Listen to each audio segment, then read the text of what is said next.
उनके गले पर फांसी का दबाव जितना बढ़ता जाता, उनके इरादे उतने ही मजबूत होते जाते।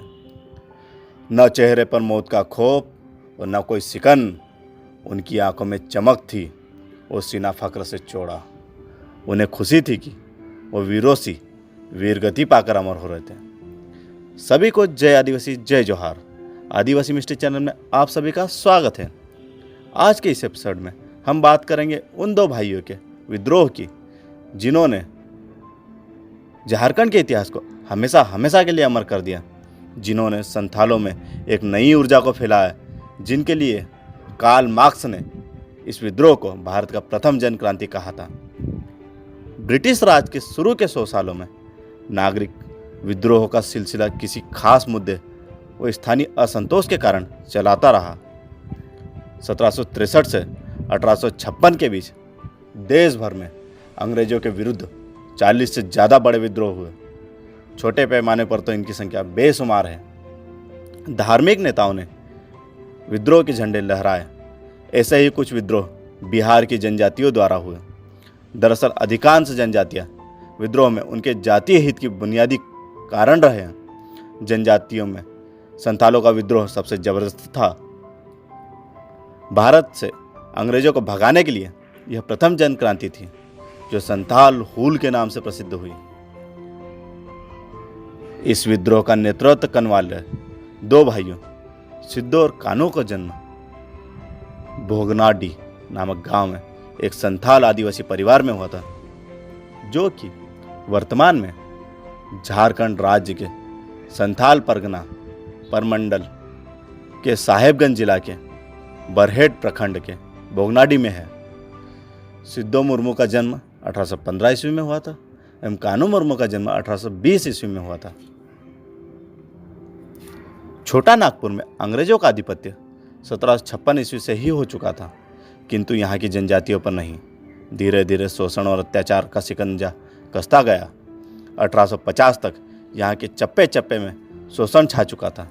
संथाल भी इसके शिकार हो गए। ऐसे तो संथाल भोले भाले शांति प्रिय है और थोड़े से ही संतुष्ट होने वाले थे, किंतु जब उनका शोषण बढ़ने लगा, बंगाली बिहारी महाजन ऋण देकर भारी सूद वसूलते। छोटे बटखरों से इन्हें सामान बेचते और बड़े बटखरे से इनका उत्पादन को खरीदते। इन्हें ठगते भी और ऋण की वसूली बड़ी क्रूरता से कठोरता से करते। न्यायालय दूर, पुलिस संवेदना शून्य। इन्हें कोई इंसाफ नहीं मिलता था।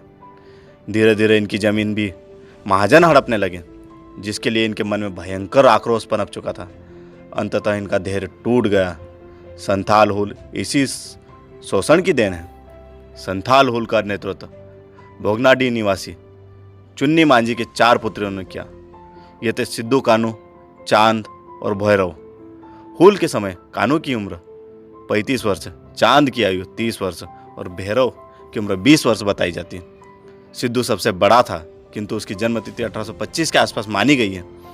जब सिद्धू कान्हू के शोषण के विरुद्ध विद्रोह करने का संकल्प ले लिया, तो जनसमूह को एकजुट करने तथा एकीकृत करने के लिए परंपरागत ढंग से अपनाया गया। गांव के ही कुछ आदिवासी युवकों ने नगाड़े और मांदर की थाप पर आसपास के सभी गांवों में ये सूचना पहुंचाई कि सिद्धू के सपने में धरती आबा आए थे। उन्होंने उससे कहा कि आदिवासी भाइयों को इस शोषण से मुक्ति दिलाओ। सिद्धू कान्हू ने हूल को सजीव और सफल बनाने के लिए धर्म का भी सहारा लिया। मरांग बुरु और जाहिर एस के दर्शन उनके आदेश की बात को प्रचारित कर लोगों की भावनाओं को उभारा। सकुआ डाली घर घर भेजवा का लोगों तक निमंत्रण पहुंचाया कि मुख्य देवी देवता का आशीर्वाद लेने के लिए 30 जून को भगनाडी में जमा होना है। फलस्वरूप 30 जून को भगनाडी में कोई 40,000 लोग सशस्त्र इकट्ठे हो गए। चूँकि सभी आदिवासी कबीले अंग्रेजों, महाजनों और दरोगा महेश लाल के आतंक से तंग आ चुके थे, इसलिए वो तुरंत सिद्धू के साथ आ गए।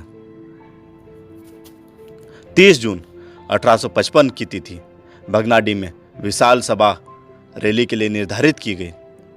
तीर धनुष के साथ लोगों को सभा में लाने के लिए की जिम्मेदारी मांझी परगना को सौंपी गई। संदेश चारों ओर फैल गया। दूर दराज के गांव से पद यात्रा करके लोग चल पड़े। तीर, धनुष और पारंपरिक हथियारों से लैस 30 जून भगनाडीह पहुंच गए। कवि तिलक ने कहा था, स्वाधीनता हमारा जन्मसिद्ध अधिकार है। नेताजी सुभाष चंद्र बोस ने कहा था, तुम मुझे खून दो, मैं तुम्हें आज़ादी दूंगा।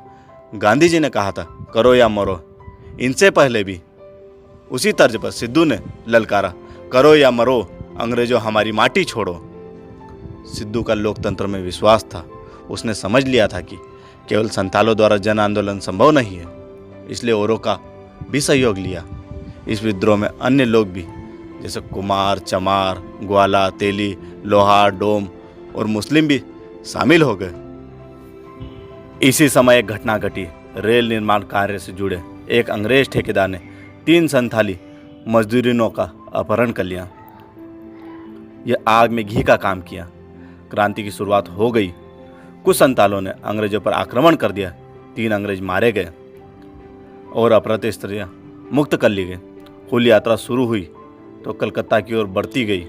गांव के गांव लूटे गए, जलाए गए और लोग मारे जाने लगे। कोई 20,000 संथाली युवकों ने अंबर परगना के राजभवन पर धावा बोल दिया और 2 जुलाई को उस पर कब्जा कर लिया। फुदनीपुर, कदमसर और प्यालापुर के अंग्रेजों को मार गिराया गया। नीलहा साहबों की विशाल कोठियों पर अधिकार कर लिया गया। 7 जुलाई को दीघी थाना के दरोगा और अंग्रेजों के पिट्टू महेश लाल दत्त की हत्या कर दी गई। तब तक 19 लोगों को मौत के घाट उतार दिया गया था। सुरक्षा के लिए बनाए गए मार्टेल टावर से अंधाधुंध गोलियां चलाकर संथाल सैनिकों को भारी क्षति पहुंचाई गई। फिर भी बंदूकों का मुकाबला तीर धनुष करता रहा। संथालों ने वीरभूमि क्षेत्र पर कब्जा कर लिया और वहां से अंग्रेजों को भगा दिया। वीर पाइती में अंग्रेज सैनिक की करारी हार हुई। रघुनाथपुर और संग्रामपुर की लड़ाई में संथाली की सबसे बड़ी जीत हुई। इस संघर्ष में एक यूरोपियन सेना नायक, कुछ स्वदेशी अफसर और 25 सिपाही मार दिए गए। अंग्रेज बौखला गए। भागलपुर कमिश्नरी के सभी जिलों में मार्शल लॉ लागू कर दिया गया। विद्रोहियों की गिरफ्तारी के लिए पुरस्कारों की घोषणा की गई। उनसे मुकाबला के लिए जबरदस्त बंदोबस्त हुआ।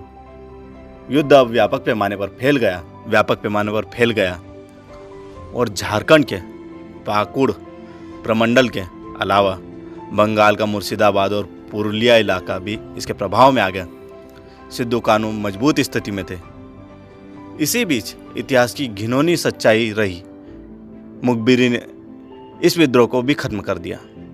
26 जुलाई 1855 की एक रात जब सिद्धू कानू अपने साथियों के साथ अपने गांव आए हुए थे और आगे की रणनीति पर बात कर रहे थे, तभी एक मुखबिर की सूचना पर अचानक से धावा बोलकर अंग्रेज सिपाही ने दोनों भाइयों को गिरफ्तार कर लिया। उन्हें घोड़े से बांधकर घसीटते हुए पंचकठिया ले जाया गया। वहीं बरगद के एक पेड़ से लटकाकर फांसी दे दी गई।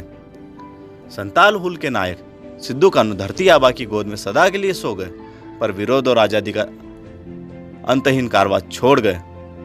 आज भी पंचकठिया का वो बरगद का पेड़ पाकुड़ के पास रणस्थली संग्रामपुर और कैप्टन मार्टिलो द्वारा पाकुड़ में बनाया गया मार्टिलो टावर अंग्रेजी सत्ता के खिलाफ सिद्धू कानू की गौरव गाथा सुनाते हैं। इस लिहाज से सिद्धू कानू आज भी जिंदा है। इसके साथ ही संताल विद्रोह का सशक्त नेतृत्व समाप्त हो गया। धीरे धीरे विद्रोह को कुचल दिया गया। 30 नवंबर को कानूनन संताल परगना जिला की स्थापना में उसके प्रथम जिलाधीश के एस्ली एडेन बनाए गए। पूरे देश से भिन्न भिन्न कानून से संताल परगना का शासन शुरू हुआ। संताल हुल का तो अंत हो गया, किंतु 2 वर्ष के बाद ही 1857 में होने वाले सिपाही विद्रोह प्रथम स्वतंत्रता संग्राम की पीठिका तैयार कर दी गई। आज भी इन 4 भाइयों पर छोटा नागपुर को गर्व है। संथाली गीतों में आज भी सिद्धू कानू को याद किया जाता है। इन शहीदों की जयंती संताल हुल दिवस के रूप में मनाई जाती है। दोस्तों, वीडियो पसंद आया तो लाइक करें।